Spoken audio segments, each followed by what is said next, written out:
It's the biggest cinematic event in years, and Avengers Infinity War doesn't disappoint, shocking fans with all sorts of stuff that we're totally about to spoil. Seriously, this video is full of spoilers. What kind of spoilers? Well, like this spoiler. At the end of Infinity War, half the universe was wiped out with a single snap of Thanos' giant purple hot dog fingers.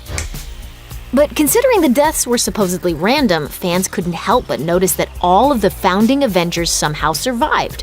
So why did these specific characters gain plot immunity? Here's a look at the real reasons these Avengers survived Infinity War. Bringing the series full circle. 2012's The Avengers brought the Marvel Cinematic Universe together for the first time, weaving together heroes from separate franchises into one blockbuster behemoth that changed the face of cinema. Plus, it also introduced the threat of Thanos in a key mid-credit scene teaser. So it's only fitting that 2019's Avengers 4 will bring the franchise full circle with the original team reassembling to save the universe one last time. It's no coincidence that Captain America, Iron Man, Thor, Hulk, and Black Widow all survived Thanos' finger snap. And although Hawkeye was missing from Infinity War, it's already been confirmed that Jeremy Renner will be in Avengers 4. It all began with these 6 Avengers, and it looks like it's probably going to end with them as well. The last hurrah. Though the details of their contracts aren't made public, comments from stars like Robert Downey Jr. and Chris Evans have hinted at the fact that many of the key players in the MCU are apparently nearing the ends of their contracts and may not be back. Though Chris Hemsworth has indicated he might be up for another Thor film, Evans has been pretty clear that he's ready to move on to something else. A lot of our contracts are through. I mean, myself, Downey, Hemsworth, we all kind of started, well, roughly at the same time, and I think we all through Avengers 4 kind of wrap it up. With Captain America and possibly Iron Man set to depart the series for good, it makes sense for them to be the heart of Avengers 4 just as they've been the heart of the MCU for the past 10 years. One or both of them may even sacrifice himself to set the universe right. Cap's story is about always doing what's right no matter how hard it gets, while Iron Man's arc is about a selfish man learning to be selfless. So putting it all on the line would make perfect sense for either. Or both of them. Iron Man's destiny. In Infinity War, Doctor Strange uses the Time Stone to look at 14,605 possible futures, and finds only one in which the heroes manage to defeat Thanos. Later, when Thanos is about to kill Tony Stark, Strange gives him the Time Stone in return for Tony's life, telling Tony it's the only way. It's clear that Iron Man is key to whatever secret plan Doctor Strange has formulated. Which makes sense, as Stark's character arc for the past several years has been all about dealing with the threat of alien invasion, and Thanos in particular. Thematically, Tony has to be there at the end to take down Thanos, something that Doctor Strange apparently knows as well. The Hulk's return. Remember, Bruce Banner never turned into the Hulk in Infinity War's final battle. We were all waiting for those green muscles to erupt out of the Hulkbuster armor, but the moment never came. Hulk refusing to come out of Banner's subconscious is almost unprecedented. And the implication is that he was traumatized by his encounter with Thanos. Banner's inability to transform is a setup building to the dramatic reappearance of the Hulk at the exact moment when his strength is most needed, which is bound to be in Avengers 4. Captain America's final stand.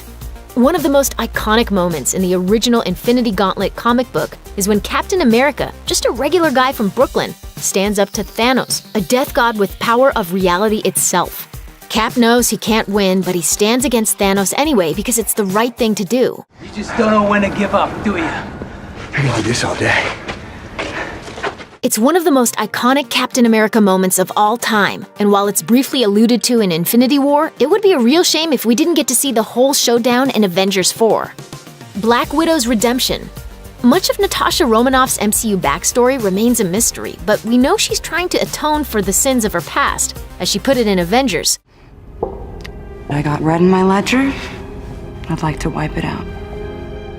What that means is that she owes the world a debt for the evil things she's done, necessitating the heroic choices she now makes. Saving half the living beings in the entire universe would be the ultimate way to settle those debts once and for all.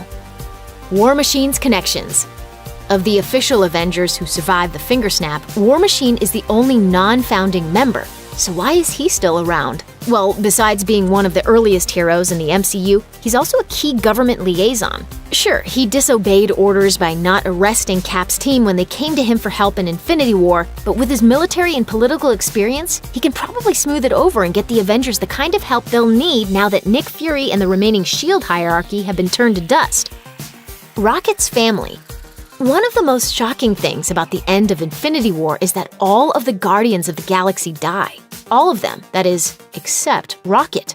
And it makes sense. Rocket's story up to this point has been about his adopted family teaching him to be less cynical and selfish. With that family gone, it's up to Rocket to put those lessons into play and do the right thing without prompting from Star-Lord or Groot, but because he's now a hero himself in his own right. Plus, he's also the only space pilot the Avengers have, and if they're going to track down Thanos, that could be a really handy skill. Nebula's revenge. Before Infinity War, Nebula wanted to kill her adopted father, Thanos, and that was before he tortured her, murdered her sister, and wiped out half the universe. Yet Nebula still lives, and we have good reason to believe she may get the revenge she seeks, because in the comics, it's not the combined might of Earth's mightiest heroes that defeats Thanos and restores life to those he murdered. It's Nebula. Yep. In the original story, Nebula steals the Infinity Gauntlet from Thanos and uses its power to return the universe to its original state, bringing untold trillions of people back to life around the universe. She may not be an official member of the Guardians of the Galaxy or the Avengers, but before all is said and done, it may be Nebula who finally gets the last laugh on dear old Dad. I will bow worship with every conceivable instrument of death. I will hunt my father like a dog and I will tear him apart slowly. Thanks for watching. Click the looper icon to subscribe to our YouTube channel. Plus, check out all this cool stuff we know you'll love too.